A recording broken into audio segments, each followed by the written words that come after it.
content delivered by creators is 300% more effective than content delivered by brands. Right. 100%. But it's not right. It's not going to be that if you are just finding any creator.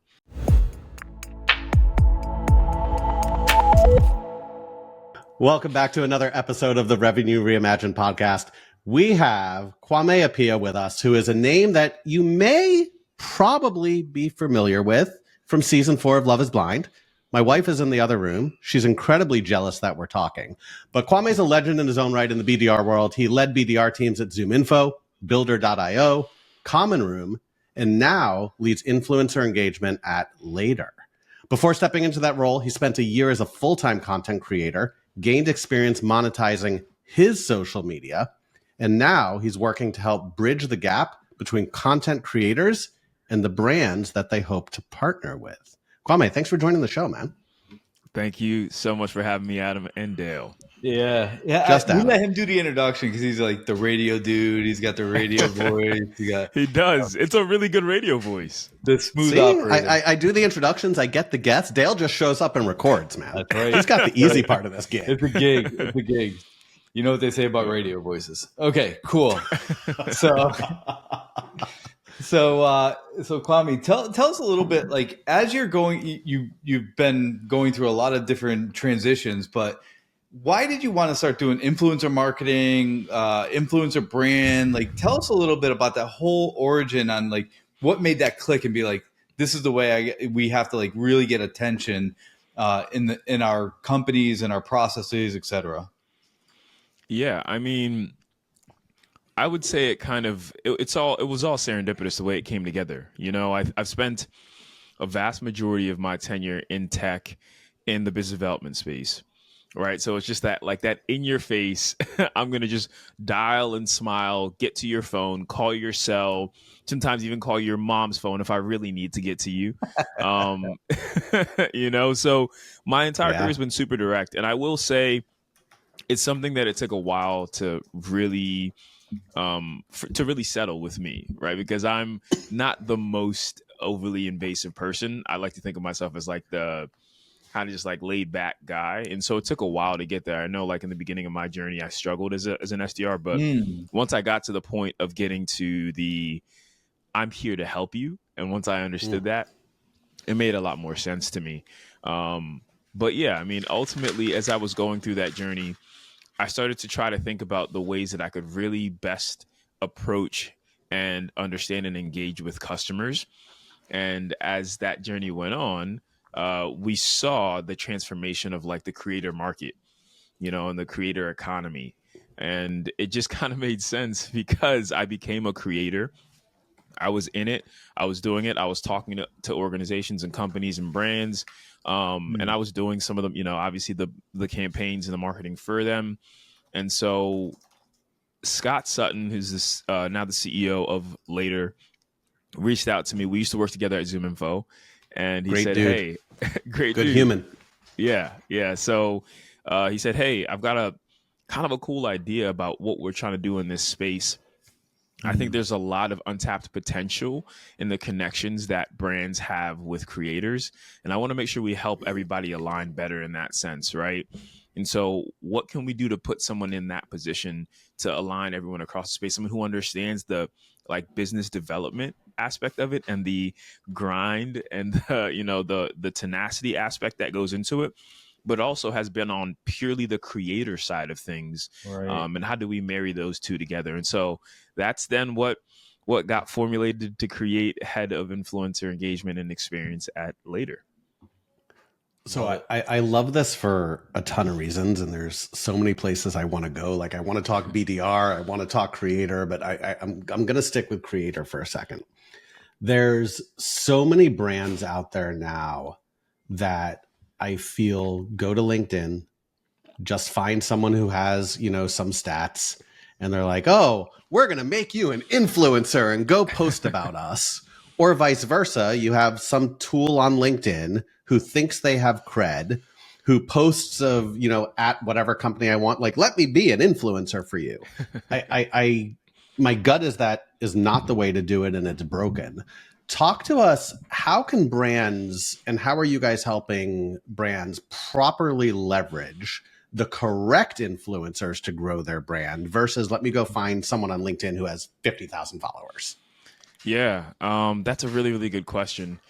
I think what we take pride in at Later is making sure that the creators within our platform, you have the most open transparency to who they are as creators. So are you able to dive in there and see who these creators are, who are they targeting, what their most recent engagement was, right? Their engagement levels overall, what niche they fit into, all these things that come together to create, like, is this person a good fit for me, right? And so if you're a brand and you are looking for someone to push out the message that you want to deliver, to talk to your community, and the reason, like, the obvious reason why creator engagement and creator like the creator economy is so important is because content delivered by creators is 300% more effective than content delivered by brands. Right, 100%. but it's not right, it's not going to be that if you are just finding any creator, right? So who's going to be the creator that really optimizes the message that I'm trying to deliver here to my community and to theirs as well? And so I think you start first with understanding the niche. Right. It's not just some, cookie cutter, regular, like, influencer. You want to understand that this person speaks to the messaging and speaks to the community that you have. And then from there, you want to understand their overall audience. And I think when people look at audience, typically it's been, and I think Adam might have mentioned it earlier as well. It used to be like, let's go find someone with a bunch of followers. You could have 100,000 followers and you could have 1% engagement. Right. It means that your community, you're not really attached to your community, Right. so they don't necessarily, the message that you deliver might not resonate with them. And so a big part about what Later has done, and I think also taking on this acquisition of, because I mean, just to tell the quick backstory, Maverick was the influencer marketing platform. And Later was a Canadian company, which was the social media and content scheduling tool. Right. Maverick acquired Later and then rebranded as Later, kind of like when Discover.org acquired ZoomInfo, but rebranded ZoomInfo because Later had better brand recognition and a different, a larger customer base. And so with those things in mind, what we then got was the influencer marketing campaign data that we've always wanted, combined with the social media scheduling and analytics of understanding what's the best way to optimize when you are delivering your message, how you're delivering it, and how you follow up.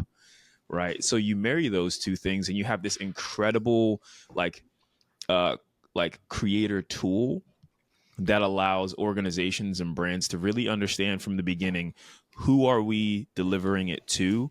Who can we get to deliver that message? When should we deliver that message? And then how should we follow through that entire customer journey? So the creator economy's become really cool, man. It's full funnel. It's full cycle now. It's really awesome. I'm going to cut Dale off because it's his turn, but it sounds awfully like BDR. It sounds awfully. When? How? You mean you can't just say, hey, Kwame, I want you to do a post and tag me in it and expect it to work? Go figure. Go figure. Sorry, Dale. Yeah, no, and I love what you were just talking about, full spectrum. Like you're all the way into customer success now. Like the creator economy isn't just for top of funnel. Creator economy goes all the way back through. Then you're really trying to figure out at the end, did we hit the ICP? Are they using the features? Are they getting the value? If they are, we like feed that back into marketing, and if they're not, we're like, let's not find more of these people because that's not really going to help. So it's really interesting.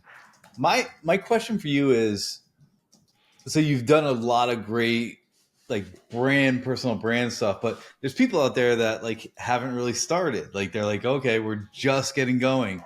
So with all the knowledge you have, if you went to 0 followers today, you didn't have the creator, like how would you tell them to get started? Ooh, it's a really good question. You're back. I love that. No more TV. You had nothing. Like down to like you just graduated college. You're like, okay, now what do I do? Yeah, I think I'm really fortunate. Obviously, I got put in a position where I have this following, and I say this all the time, right? Like, I wish I was a better influencer. I wish I was a better creator. I do think that there's aspects of creation and content creation and influencing that I feel like I need to really, really work on. Because it really takes a lot of deep connection with your community. And we just spoke to Jason Tardik on Scott and I's Beyond Influence podcast just a few weeks ago. And what he said, like, it aligns so well with like the difficulties of starting being a creator from ground zero is you have to have an overwhelming level of consistency. Overwhelming consistency. Yes. Every freaking day. Every day. You have to be at it every single day. Because the thing about the algorithm and the way that things work, right? All of it, it comes, it goes, and it fluctuates. But when you put content out, someone is seeing it. No matter what content you put, if it's one person, great. If it's a million people, great. But you have to keep putting out that content. And when you think about virality, we wish that there was a one size fits all way to like guarantee that everything's going to go viral, right? There's obviously things that you can add to something, and there's methods and there's formulas that you can put in place to make sure that you increase your likelihood of success. But you have to keep going. You could have something that is formulaically like down to a T, and it could be, 5% engagement. And then you could do the exact same thing and drop it tomorrow. And then all of a sudden it's, 100 million times engagement. And so that's why the consistency aspect of it is really important, because you have to take the things that are working and implement them over and over and over without shying away or feeling like a failure when you have the occasional moment where it doesn't work. So what I hear you saying is, even if it's failing, or even if you consider it failing, like these vanity metrics are like just that, vanity metrics. Like, do it for yourself. Don't do it for what you believe the return's going to be. Just like any give get type of thing. Like, you give to hopefully just not, you continue. Karma's a real thing. So keep putting that content out. I love that. Yeah, it is really important. I do think, and sorry to cut you off, Adam, but I think to cut him off. It's good. You're the guest, man. But yeah, I mean, to finish it off, I do think testing all the different avenues, all the different, I would say, social channels as well, because something that will work on TikTok might not work on Instagram, right? Yeah. Or on YouTube, and so on and so forth. And so that overwhelming consistency has to be spread across all the channels that you want to try to see success in, to figure out what is going to work and how you can continue to repeat that process. Because I know people, I think one of the craziest things that I've ever seen, one of the craziest come ups in social, I don't know his exact handle, but it's a guy who does the exact same dance in just different places. And the exact same dance, right? This guy, I think, now has 3 million followers, and he started, like from nothing, but he did the exact same dance every single day for like a year plus. Dale. The Adam dances.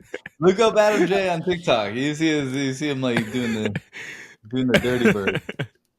That's crazy though. Like, and it's funny because the things that you think will resonate sometimes don't. And like, I'll tell you, some of my best posts are the ones that I put together, and it's that I'm like, no one's going to give a shit about this, but I have to post today because the algorithm, I hate that word, but like, got to post today, right? Have to be consistent. And it changes. It's interesting to me, Kwame, like you guys have the deep analytics, you have the strategy. How does, I'm curious if you're talking to, an early stage founder, of, XYZ company, where do they get started? Like, how do they start leveraging this? Because I find that most founders we talk to are doing one of two things. They're either going about it totally wrong, the way I mentioned earlier. It's, I'm going to go find some sales influencer and get them to post about me. Okay. Yeah. Or they wait way too long to take advantage of the creator economy and using influencers. Where do they start?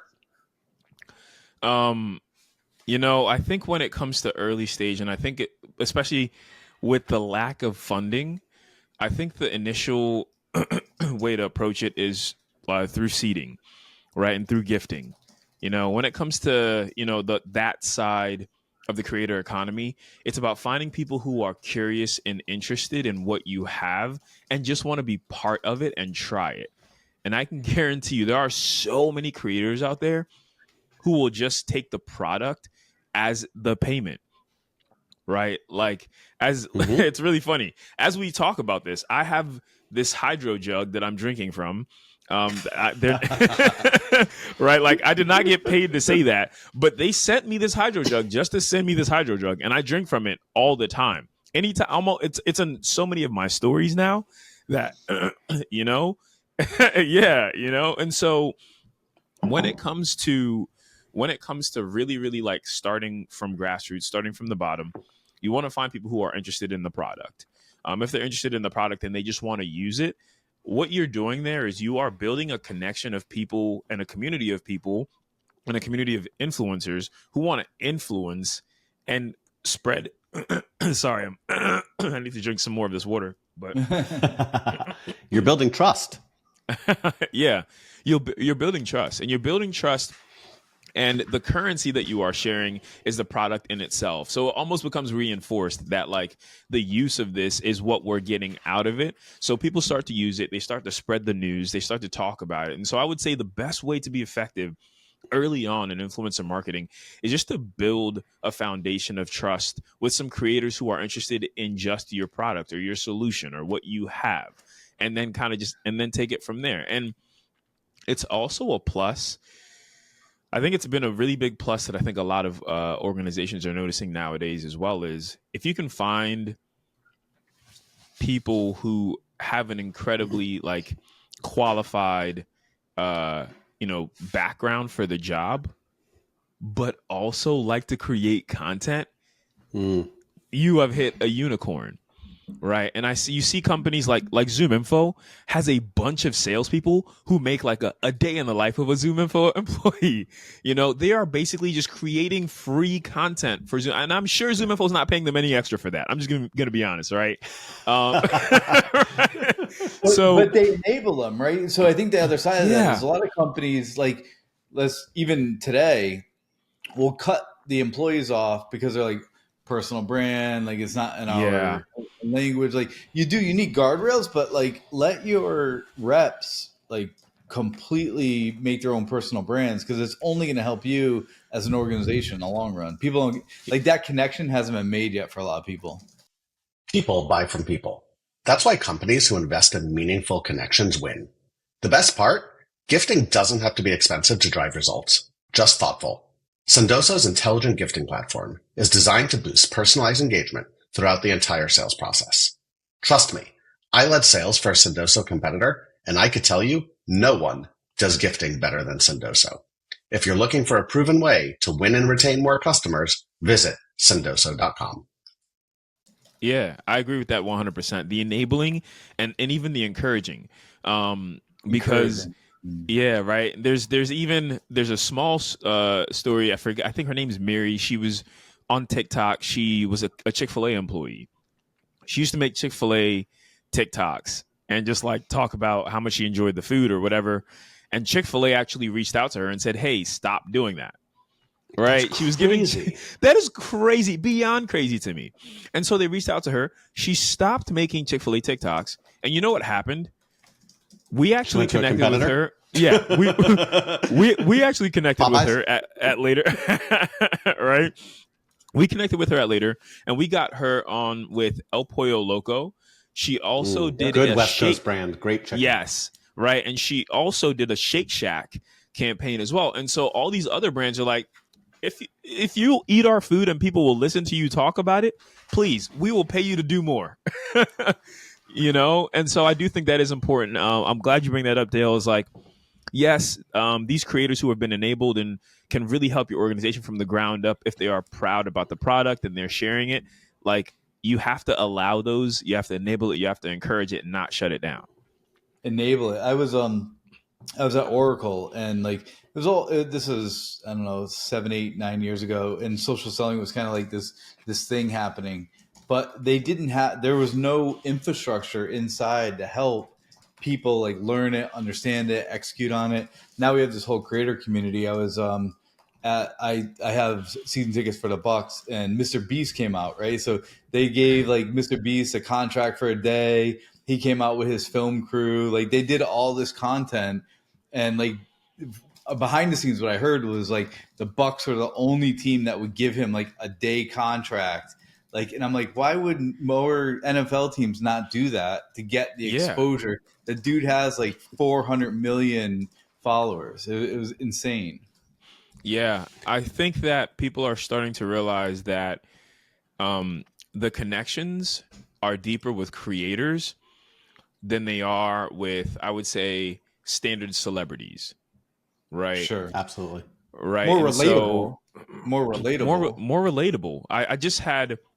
I just watched this entire kind of like saga go through of the UNICEF soccer. UNICEF has a really cool soccer game. It's called Soccer Aid. And I've always wanted to play in it. It's like my dream to play in this game because it's always played at one of the big English like soccer stadiums, football stadiums. They would be mad if they heard me say call it soccer. But, right.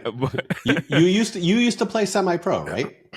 I played pro. Okay, very good. Come on, Adam. Very cool. Your radio certificate is taken away. Forgive me that I don't stalk Kwame. Yeah, I know. I'm actually grateful that you don't. So thank you.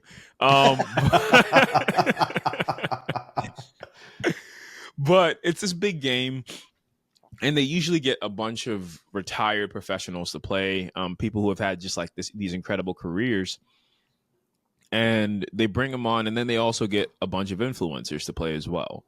And I saw this journey of like them announcing certain players, certain creators, and so on and so forth. And during the game, there was a creator called Minimeter or something like that, who's really big on YouTube, and he does a lot of just like soccer influencing in general. And what I saw throughout the comments was actually kind of crazy to me. People were really upset that he was announced, and he only played about 20 minutes, maybe 15 minutes. People were really, really, really upset about that, because typically you would think like some of my legendary like goal like soccer players were in this game. You know, people that you would do anything to see play again or watch.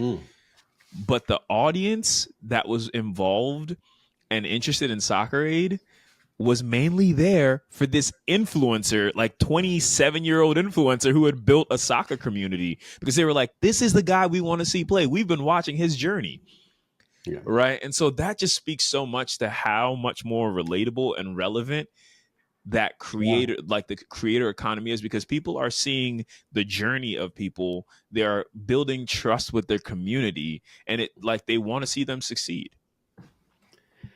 Yeah, there's so many people out there who I think don't realize that versus big celebrity, these creators, these influencers, they're more relatable. They're closer to their audience.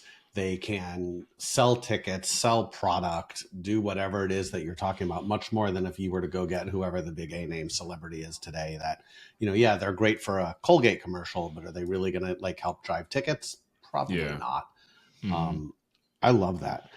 Kwame, how is the transition from like BDR land to what you're doing now? Because like you and I talked a little before we started recording, like being a BDR, I think is the hardest job in tech. I can't imagine it. I hate when Dale tells me I have to go cold call and get us clients. You did it, and you led BDR teams for a long time. What's that transition been like? I'll just say I'm very fortunate and very happy in the role that I'm in now, because because I know what it's like on the grind. Yeah. I think it is really important for everyone in the beginning of their sales journey to start as a BDR. Like, I honestly think everyone at an organization, even if you are a front-end developer, could not agree more. We talk about this all the time.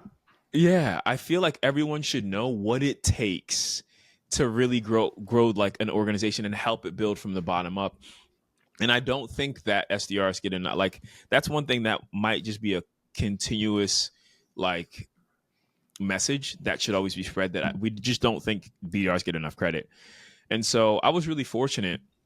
I landed at SDR, which at ZoomInfo, which I think is probably the most well-oiled machine when it comes to the sales process from the SDR up. I think that was really, really good for my career, and also hurt my career in some ways, because when I was at ZoomInfo, I started out as an inbound rep, did really, really well in that because it was just kind of the familiarity of it. People are calling, they're raising their hands, you want to talk to them. And then you transition to the outbound side, which I struggled for about a month and a half.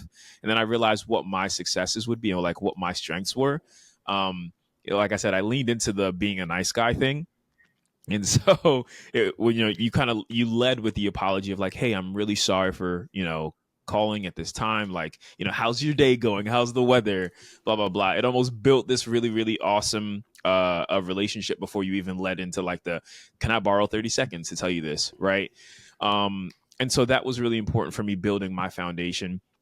And then at ZoomInfo, I got really lucky to and was blessed to move over to the West Coast, take over the West Coast inbound team. And that journey was really cool because I started leading about, it was like 20 SDRs. And that's always been my goal. I've always wanted to be in leadership. My end goal is to be C-suite somewhere if it works out. So it helped started building the foundations. Subtle plug, y'all. In case you're listening, Scott. But I'm going to text Scott after this call and be like, Kwame needs a C-suite role. Yeah, right. But ultimately, building that foundation of understanding what it took to sell from the ground up, and then starting to lead other people who were going through it, seeing their struggles, working with them, and then moving on. And I think one thing that I want to make clear is like, moving on from ZoomInfo, it was helpful for my career because in the beginning of it, it taught me all of these fundamentals and how to make sure that you had like structure with like your SDR teams. And as an SDR, how it might have hurt me was that since ZoomInfo is such a well-oiled machine, when I got to my first organization after that, which was Builder, there were some areas where I was just like, oh my gosh, we don't have this yet. We don't have this yet. You know what I'm saying? Because ZoomInfo has everything you need. Everything. And so I think that hurt me in that first step. And so I struggled a little bit there, but I think during that time was also, people might not know this, during the time at Builder was when I actually left and filmed For Love is Blind. And so I remember having that struggle of a conversation back and forth with my VP, like, hey, this would be really hard if you left, right? The timing is a little tough. And my COO, whose wife was a massive fan, was like, you should go. and it worked out for you. And it worked out. You know what I'm saying? So I think like, long story short, whatever that journey is, it worked out in the best way. But when I came back from filming, I was obviously removed and I felt like kind of disconnected from Builder. And it just didn't pan out the way that we wanted it to. And so I ended up leaving there and then transitioning to Common Room, which I think I've been lucky in my career because I always step into a role that has a really, really like emerging market, like it's usually like a top 5 emerging market. When I stepped into ZoomInfo, like the whole contact data and sales process, like I would say automated sales process was really being built out. When I went to Builder, that was more on the like developer end. And I didn't understand Builder as much as I wanted to because Builder was a very developer heavy tool. But Builder was meant to like revolutionize the way that front end developers like work, and it would reduce their processes by like hours. And so I was really lucky to step into that space. And then when I went to Common Room is a community tool to really help you engage with and connect with your community, especially as organizations and from, having these mass levels of, I would say, dark communication where a lot of people are talking about you, but you don't know about it. And so going to Common Room was really great because it helped me understand like the need for community. So you go from like contacting people directly to understanding how to communicate with them when they reach out or need to, or maybe they're just talking to each other and you in some way intercede, but obviously in a non-invasive, helpful way. And then transitioning over to later, it's been amazing, right? Taking those tools or those strengths and bringing them over. With later, it's been great for me to really just lean in to like the communication and relationship building aspect of what I've learned. I think as we go on and as I'm starting to really like blossom within the role that I'm in, I've started out as someone who is just meant to understand how to connect brand and influencer, and creator with the community as well. As we move on, as we go further into this role, I know it's going to be a lot more in depth in the sense of we found this map, right? This roadmap of how to make it all line up. The next step is how do we accelerate that? And I think that that's where the business development background really comes in handy, right? And so, yeah, I mean, I'm now working my marketing muscles, which marketing is very different from sales, and I'm learning that. I'm learning that the hard way for sure. But it's been great because I spent most of my journey in sales, having to do the one-of-one work, and now it's just like leading and developing projects where I have to assign many different roles and figure out how it goes from there. It feels like kind of understanding marketing and project management as well. And so, yeah, bringing those two together has been really, really great for me. I'm learning a lot. There's a lot to learn. I feel like I'm a step back in certain things, but I also feel a lot of encouragement from it as well from my team. So I think that's what's been great for me. I love it, man. Seeing that you can make that transition.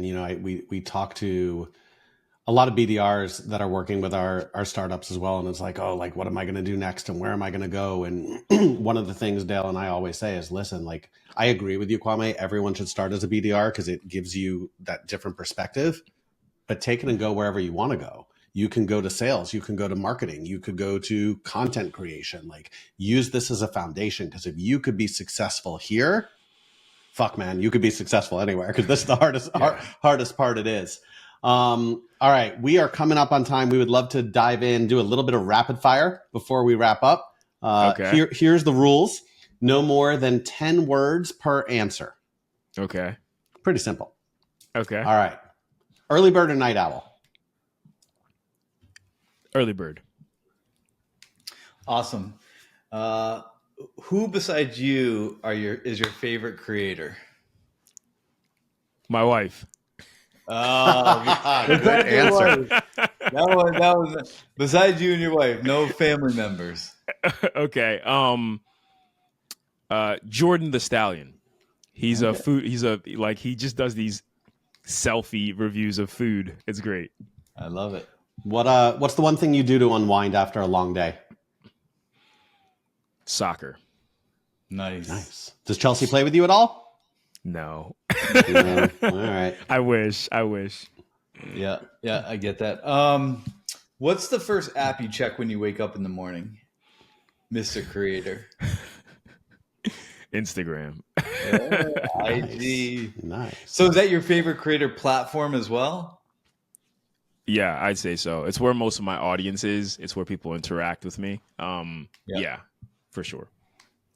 I have to ask because, like, with who you are, and it just wouldn't be the same if you didn't ask. Is love really blind? We know the answer to that question. Yes. I'm kidding. Kwame, what's your favorite guilty pleasure snack? Reese's. Nice. And if you make them with s'mores, Reese's s'mores, unbelievable. Yeah, like my wife was like, she was making a s'more. She's like, let's get the Reese's peanut butter cup, put that in the middle. Good one. Last one. Let's end strong. Dream vacation destination. He travels everywhere. I know, But he's got to have Japan. a dream. Yeah, Japan. Is it booked? Is it on the radar? So it was. We were gonna go to Japan with our other friends who, if you've seen season 4, Brett and Tiffany, they just went. And it's always been my dream destination. Me and Brett are both big anime nerds, so we thought it'd be something awesome to jump into. So we didn't get to do it because it was either that or buy a house, and we bought a house. Yeah, I think you probably made the better choice. Japan will always be there. Japan will be there. Kwame, thank you so much for taking the time, for joining us. Where can people find you? Where can people learn more about Later? For sure. Later.com, which is always a great way to start.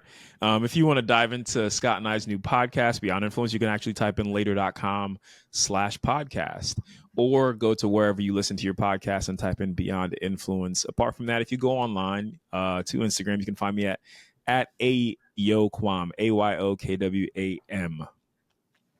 I love it. And we will backlink to your podcast as well. Thank you for joining the show, man. We appreciate it. Thank you. Awesome. Thank you. Yeah. Thank you all so much for having me.